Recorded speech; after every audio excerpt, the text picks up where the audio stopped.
مسئلے خود سے کی آنے والی ایپیسوڈ میں آپ دیکھیں گے کہ ذیشان سونیا سے شادی تو کر لیتا ہے لیکن اسے قبول نہیں کر پا رہا ہوتا۔ سونیا اس کی بہت زیادہ فکر کرتی ہے، اس کی ہر چیز کا خیال رکھتی ہے، لیکن ذیشان اسے اگنور کر رہا ہوتا ہے اور یہ بات ہر کوئی نوٹ کرتا ہے کہ سونیا کو ذیشان بہت زیادہ اگنور کر رہا ہوتا ہے، لیکن سونیا پھر بھی کوئی شکایت نہیں کرتی اور سب سے یہ سب برداشت کر رہی ہوتی ہے۔ پھر سونیا کہتی ہے کہ ہم زبردستی کسی انسان کے کہنے پر ہمدردی تو کروا سکتے ہیں لیکن محبت نہیں۔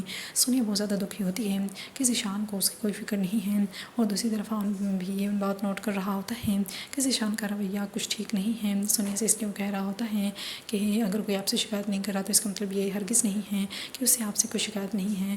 بعض اوقات خاموشی میں بھی بہت زیادہ شور ہوتا ہے۔ اب ذیشان بھی عفان بھائی کی بات سمجھ جاتا ہے کہ وہ کیا کہنے کی کوشش کر رہے ہیں اور دوسری طرف اب دائم کی ماں غصہ کر رہی ہوتی ہے اور کہتی ہے کہ تم دونوں کو شازمہ کو بتا کر جانا چاہیے تھے، تمہیں پتہ ہے ہم کس قدر پریشان ہو گئے تھے۔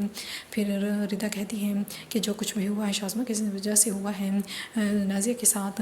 اب اس کی یہ بات سنتی ہے تو پھر وہ بھی چپ کر جاتی ہے اور شازمہ کو بہت زیادہ غصہ آ رہا ہوتا ہے ردا پر۔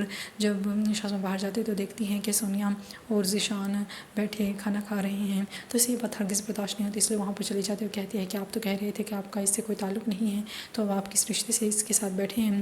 اور پھر سونیا کو باتیں سنانے لگ جاتی ہے اور کہتی ہے کہ آخر تم کیا کر رہی ہو ذیشان کے ساتھ۔ ذیشان غصے میں آ جاتا ہے اور کہتا ہے کہ تمہاری ضرورت کیسے ہوئی ایسے بات کرنے کی، یہ میری بیوی ہے، میں سے شادی کر چکا ہوں۔ جب شازمہ یہ بات سنتی ہے تو اس کے تو ہوش ہی اڑ جاتے ہیں کہ ذیشان سونیا سے شادی کر چکا ہے۔